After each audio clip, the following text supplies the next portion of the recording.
Maori having turned 70, leading a victorious guerrilla army that's courageous. After shooting to power 39 years ago, the newly National Resistance Army put in place a commission of inquiry into human rights abuses from torture, disappearances, murders, arbitrary detentions, and impunity by security agencies suffered by Ugandans from independence in 1962 to 1986. In fact, over the years, President Museveni has variously scorned his predecessors for having caused so much suffering to Ugandans. On April 29, 2001, while marking his 2001 election win in Nakaseke, he called them beasts. In another address in October 2005, he called them swine, and in July 2014, at a meeting of the Interreligious Council at Commonwealth Resort, Munyonyo, he called President Amin an idiot. The late Justice Arthur O'Day-led Commission of Inquiry report, The Pearl of Blood, published in 1994, detailed in grim picture the agony that Ugandans have endured since independence. As long as the people were winning, because this is their own war. The people after the ones who wanted us on fight. If we do not have this support, we will never have such a war. However, barely a year after the National Resistance Army captured power following a costly civil war that claimed nearly 500,000 lives, the country was sucked in by a welter of rebellions that sprouted in the north and northeastern parts of the country. Insurgencies commanded by figures in the past governments broke out from Peter Otai's led rebellion and other lesser rebel groups in Teso, Alice Lakwena's Holy Spirit movement, and later Joseph Kon's Lord Resistance Army that ravaged Acholi until 2005 to the West Nile Bank front in West Nile. In the process of nipping in the bud these rebellions, egregious human rights violations were committed by NRA, including the Mukura massacre in 1989, when hundreds of people were burnt alive in train wagons. As other regions resented the NRA manifested through the rebellions, they were treasured in the central region, so much so that during the 1996 elections, Pokawanga Semogwere was overwhelmingly voted in the north than in his backyard, which was attributed to an aggressive smear campaign run by the Museveni camp, including claiming that Semogwere planned to allow Obote's return from exile once voted. The common parlance in Buganda and partly in Busoga, which suffered a lot of injustices pre-1986, was Kastatweba Kotulo, at least we can sleep. Even in the subsequent elections from 2001 to 2011, the Forum for Democratic Change Kizza Besigye's only managed to win one district, Kampala. While the NRA Buganda feuded over, among others, federal, the land question, power and privilege, the return of Ebiafe, property that was taken by the Obote central government in 1966, the lines were drawn after the deadly September 2009 Buganda riots, where scores of youths were killed and dozens other rounded up and kept in jail until only towards the 2011 elections. Then came the November 2020 bloodbath, during which military personnel killed at least 54 people, injured dozens. From the unanswered Buganda question to other emerging questions on land, citizenship, and agitations by other polities like Bunyoro, the country is at crossroad again. We don't need a new constitution. We need new leaders who believe in the rule of law, who believe in constitutionalism, who believe in good governance, who believe in multi-party democracy, to implement. Laws can be said to be just wishes and pieces of paper.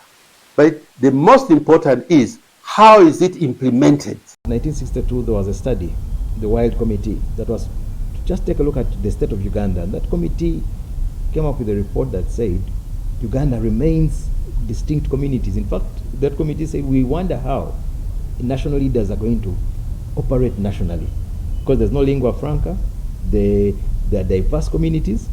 So it was a description of a difficult political situation. In fact, they said we don't know how they're going to do it. The British government has been able to do it, but they said the state was better equipped. Again, that's another euphemism for they had the army. Now, so 1995, the question as to whether then at what point was the illusion created? Was it done intentionally? Was it done unknowingly? There are then two lines of thought or two contending. There are tensions within it. The problem is, if you don't heal, you will wait for your chance at revenge. You wait for your chance to get back at the other person. What do you think a mother whose child was shot and killed in the elections, in the last elections, think of this government? You can't ask her to move on.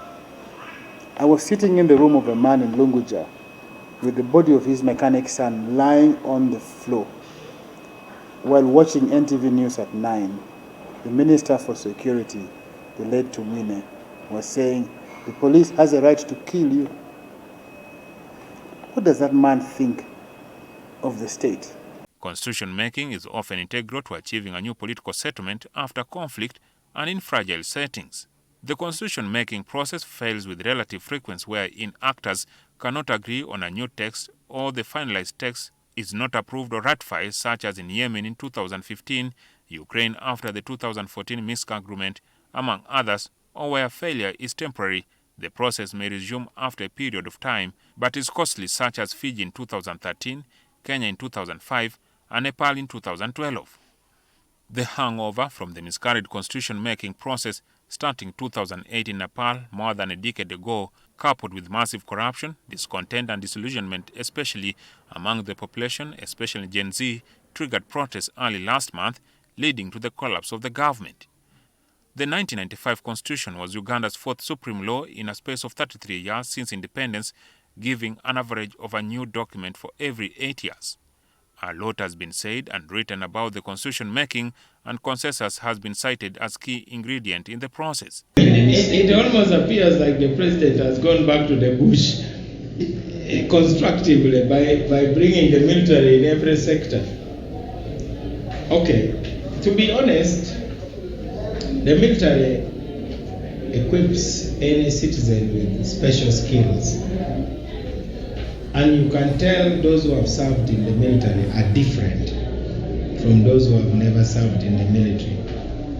So it is good when people have retired, then they can serve. But to bring contracts and award them to the army, it is a vote of no confidence in the civilian structures. And yet the president is the one who appoints them. Every PS is appointed by the president. All the senior civil servants are appointed by the president. So for the president to declare that they are useless, he's also calling into question his own judgment. 30 years later, questions linger whether the consensus was a mirage, well-intended, and whether it still holds. The only consolation I can give Ugandans is that when the time comes for reviewing the constitution, given the experience we have had now of coming to 40 years of one man whose shadow now is the longest, he basically, there is no judge that he has not appointed, there's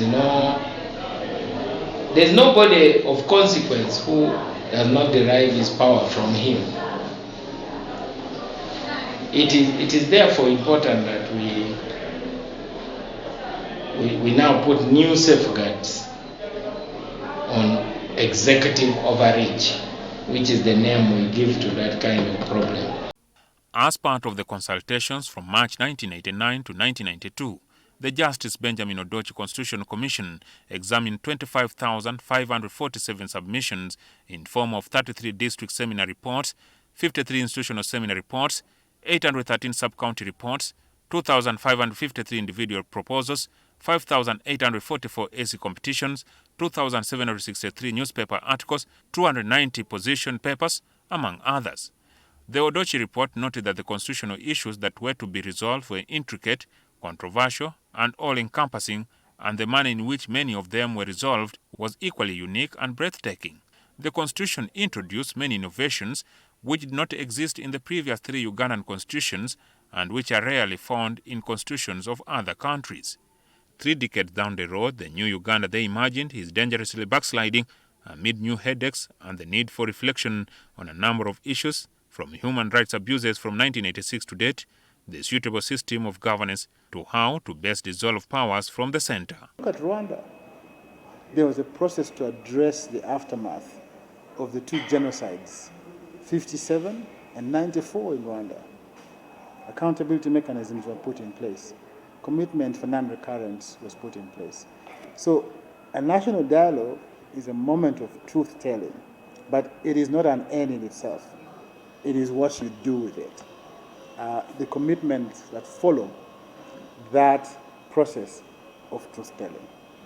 And I think that that is the only way in which you can turn the page in this country.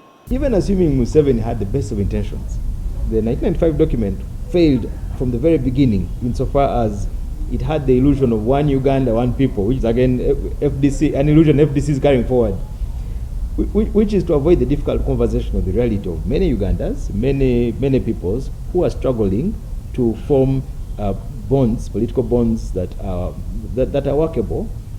But you see, instead, it's a fear of a difficult question. A question can be difficult. It doesn't mean you don't deal with it. If you find an answer in the exam, you don't dodge it. You don't pretend you haven't seen the compulsory question. Because it's a question being dealt with by many other countries, even the United States. And hence, they are part of the idea there, e pluribus unum, out of many one. That's their continuing political project, which is under tension now with American facility. But in other words, we should not have shied away from that difficult conversation. So that is one story of where there was a lie, maybe self-deceit, maybe, but a lie nevertheless in the text of the document. Which lie will continue to be if you have another leader who continues to perpetrate and perpetuate the myth of one Uganda, one political entity, that all indications, historical and contemporary, are that it has to be, whether it's the Balalo question, whether it's the question of land, whether it's the Asian question, whether it's the Bavandimwe or Banyaranda question, or the Muslim question, so many things that have to be dealt with. Since the announcement of discovery of commercial oil finds in October 2006 in Bunyoro, from 300 million barrels to 6.5 billion barrels, Bunyoro and parts of Acholi have been pushing for special attention. The Milo land system, one of the 4 tenure systems penciled in the 1995 Constitution, is imploding. The country is deeply polarized by politics and deeply divided along tribal lines and sharing of the national cake.